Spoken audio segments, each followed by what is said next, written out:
Hello students, how are you all? So today I'm not with any new chapter. Today I'm here to just have a recapitulation of whatever we have read or whatever we have discussed in the previous videos. Now as I don't have the opportunity to talk with you one-to-one, so I thought of making a video that will summarize all the 3 chapters, and I think I will be able to resolve your queries. And if some of the queries are still resolved, then you can comment that in the comment section so that I can make another video, or by any means I will be able to explain you that. Okay, so let's start with the first chapter. It was plant reproduction.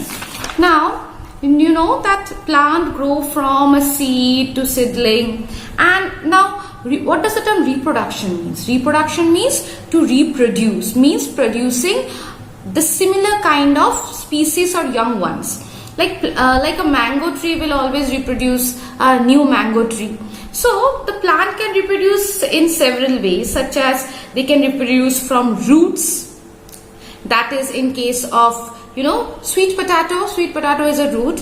They can reproduce by stem. That may be underground stem in case of normal potato, or it may be the normal stem in case of hibiscus, and some of the plants can also reproduce by leaves. We know the example, that is Bryophyllum.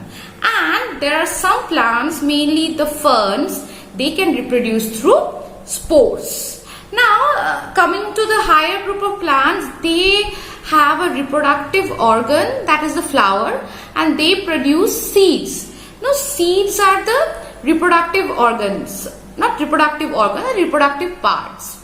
Now from the seed a new plant grows.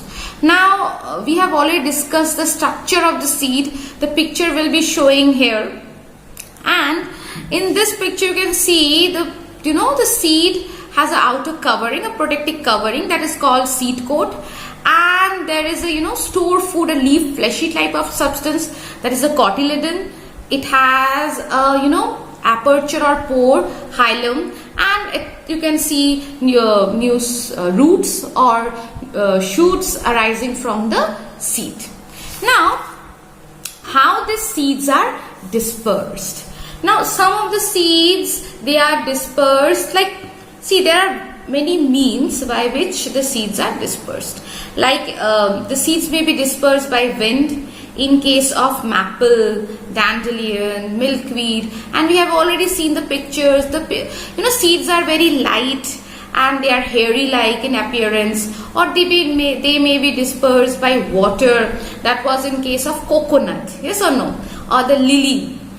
They have a fibrous coating that makes them able to float in the water, and by animals, as the stray animals or any wild animals, all the animals including us, we roam around here and there, and sometimes some of the seeds are very sticky. They may have thorns or stick, means horny things that may get stick into your shoes, socks, and or the limbs of any animal, and that get transported to different part.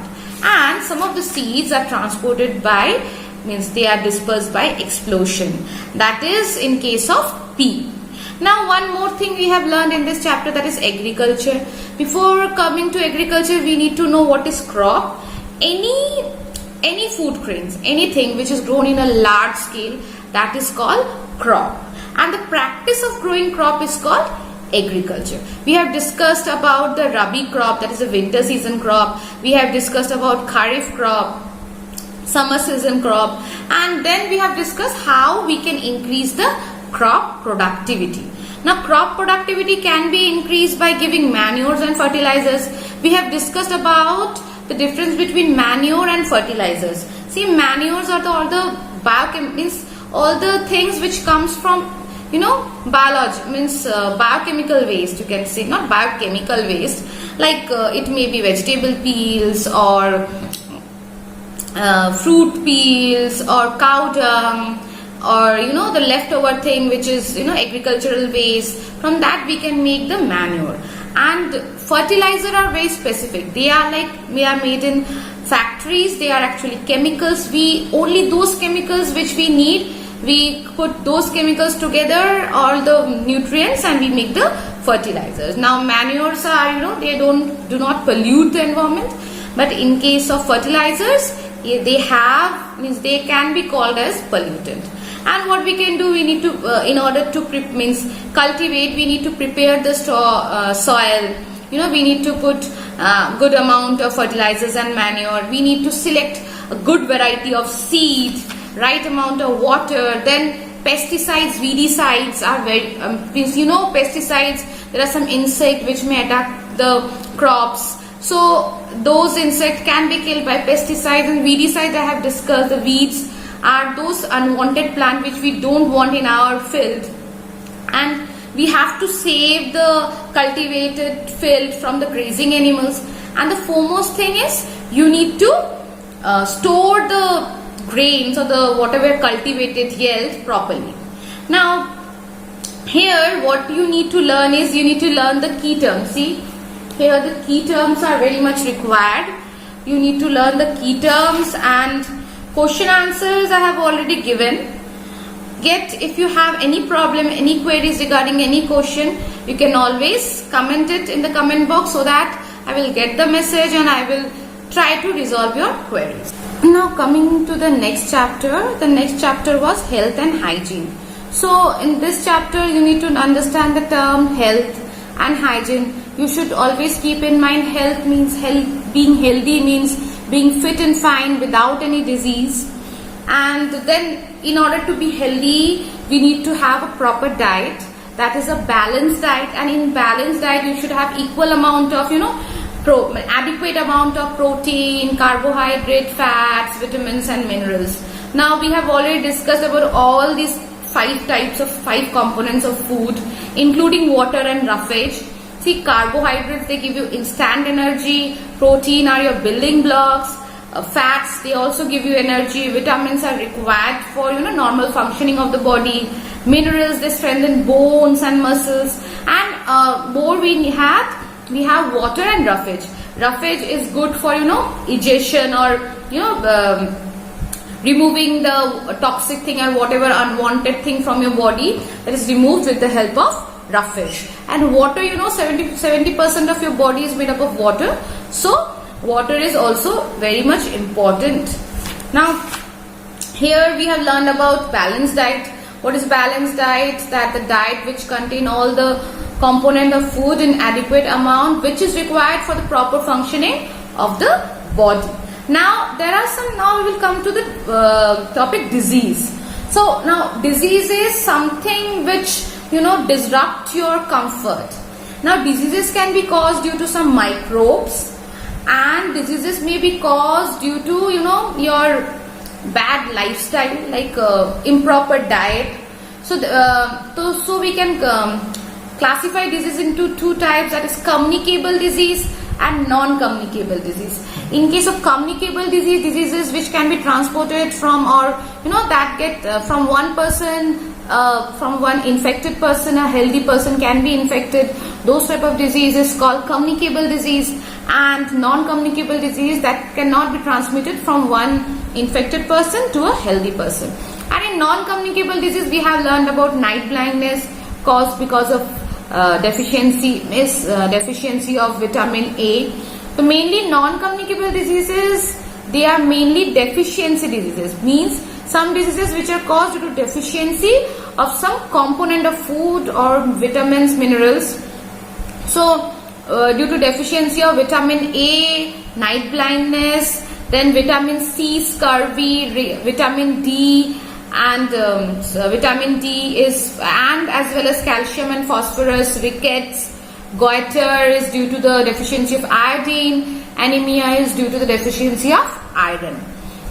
Now there are some other diseases like diabetes, obesity, heart diseases. They are also non-communicable diseases. Now communicable diseases, those diseases which are caused due to some microbes. Now microbes are of like bacteria, fungi, protozoa, viruses.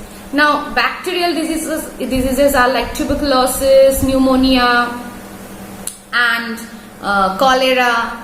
Then fungi, those are ringworm, jock itch, protozoan disease are amoebic dysentery, malaria, and viral diseases are topmost now. That is, trending one, that is corona, measles, smallpox, chickenpox. So these are the diseases which are caused due to viruses. One more thing, students, in your book it is given that cholera is caused due to virus. This is a printing mistake. Cholera is caused due to a bacteria. Okay, so you can cut cholera from page number 22. It's in virus. You should write it in bacteria. This is a simple printing mistake. Hopefully in the next books they might correct it. Okay, now how these are spread. So diseases can be spread by these non-communicable diseases. These are generally spread by communicable diseases, like from direct contact. If you touch a person, or if you touch the things used by that person, or through air also it can get transmitted, like if a person sneezes. So nowadays we are wearing masks, we are wearing gloves so that we won't touch anything. That may lead to corona, or somehow the patient may have touched the things. Now diseases may be caused due to insect bites, like malaria, dengue. So we are using mosquito repellent creams, then Mortein, all those things. Through infected food. Now all the water we are using, or the utensils, if some flies are coming and sitting over there, so if we eat the infected food, we also may get the disease. And the last one is through wounds and cuts. Now these are the ways by which diseases are spread. Now one more topic is there, how we can prevent the spread. Now don't get confused. If the question is how diseases are spread, then by all the 5 points are there. Now how we can prevent it? Just you have to say that avoiding the direct contact with those person, or prevention of disease through prevention of spread of the disease through air. That is, we are wearing masks. We are wearing masks so that we are preventing the airborne diseases. Yes or no? And preventing the contaminated food. Like all those you need to write. We need to write, means all those points which we have discussed, how the diseases are spread. We need to write like preventing those. If we don't do those things, or if we don't prevent those things, then only we can prevent the diseases. And the last point is vaccination. So nowadays in TVs also you will be listening to thing, we need the coronavirus vaccination. Like vaccinations are very much important. Like all the viral diseases they cannot be recovered or cured by any medicine. We need vaccination for them. Like vaccination is nothing. We just those virus, we are just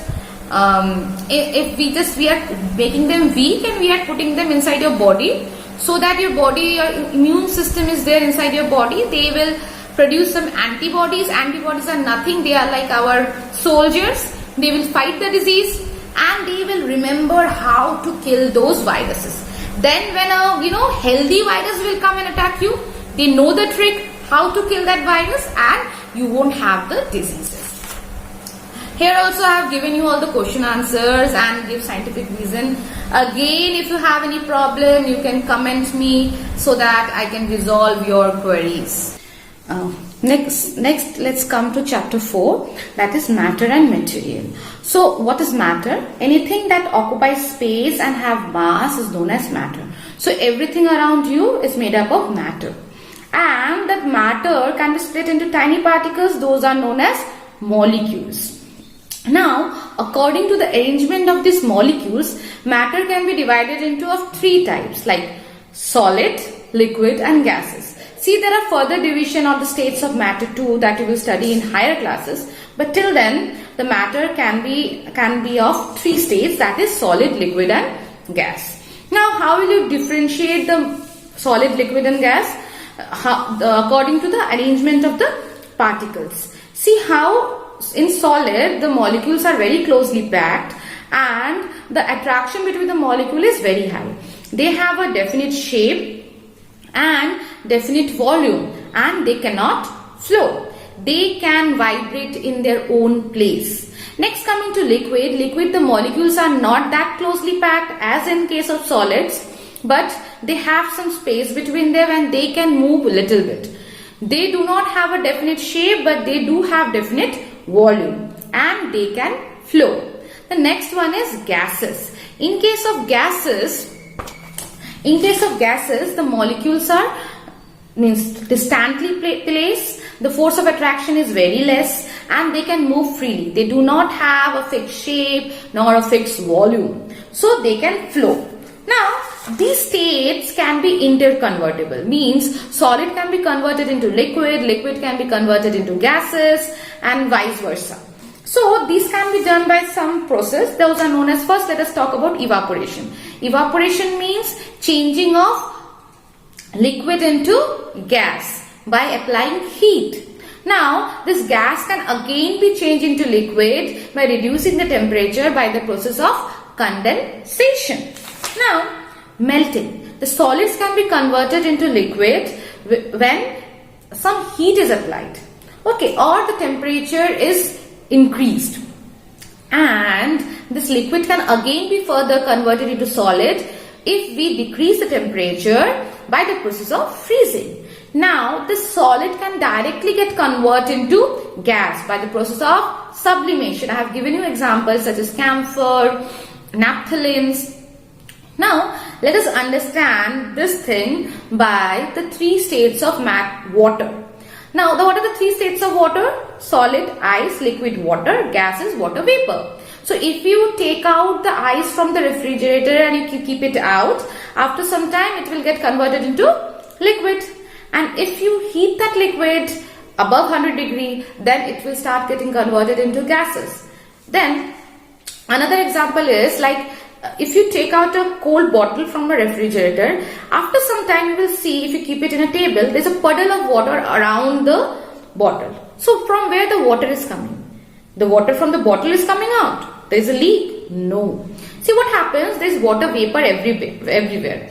When that vapor comes in contact with the cold water bottle, then what happens? The water vapor condense and form liquid water. Okay, now we can again keep that, we can convert the liquid water into ice cubes if we keep it in the refrigerator. So that means they are interconvertible. Now, one more thing is solubility. Now, again let me give you the same example of a lemonade. If you want to make a lemonade, you will add what? We will take water. Majority will take water, then sugar, salt and some lemon juice. So what we will do, we will add the sugar and salt in water along with the lemon juice. That means we are adding something in small quantity, that is the solvent. That is a solute. And we are adding this in water, that means that water is a solvent. I am again making it clear. The salt and sugar is the solute and where we are adding the solute, that is the solvent. In this case it is water. When we have added it, we have mixed it, then we can get the solution. Means solute plus solvent result in solution. Now the solubility of solid, liquid and gases in water. See, when you are adding sugar and salt in water, that get mixed completely. That means solids are soluble in water. Some of the solids, not all. If you add chalk powder, if you add mud, you will see it won't get dissolved in water. Then what about liquids? In case of liquids, see, lemon juice was a liquid. When we dissolved it, it get mixed with it. No. But if we add oil in the water, then will it get mixed? I have told you to do this activity. I have not got any answers from you all. Next is the solubility of gases in water. Now, gases, think about the aquatic plants and animals. Now, aquatic plants and animals, they do respire, they do need oxygen, they need carbon dioxide for photosynthesis. So, from where they get this? There is some oxygen and carbon dioxide that is dissolved in water. From that dissolved oxygen and carbon dioxide, the aquatic plant can take in the carbon dioxide and oxygen. Now, last thing is expansion and contraction. What does the term expansion means? See, whenever you see the structure of the matter, it may be gas, liquid, solid, anything. So, the particles, when you heat it, what happens when you apply temperature? They get energy and they start moving fast. If the things gets moving, what happen? They collide with each other and they move apart. So if you heat a solid, then the particles will start moving and they will hit each other and they will move away from each other. When they will move away from each other, there will be a gap. So that substance will expand. So if we apply temperature, then the particles move away from each other and the matter will expand. Now if you reduce the temperature, the particles will lose the energy and they will come close to each other. When they will come close to each other, then the space occupied by that substance will decrease and they will contract. Means if you apply heat, particles will move away from each other, and if you reduce the temperature, they will come close to each other. If they go away from each other, that is expansion. If they come close to each other, that is contraction. Now one of the easy example already we have discussed is if you want to open a new jar of jam, then what happens? Your mother used to heat the lid very gently for a few seconds. Then what happened? The lid will expand and we can easily open the jam jar. So now I have discussed all the 3 chapters. Hope I have resolved your queries. If not, then please comment it in the comment section so that I will know what are your queries and I can resolve it, or I can make another video for it. Till then, please revise the chapters, read the book and stay at home, stay safe. Bye.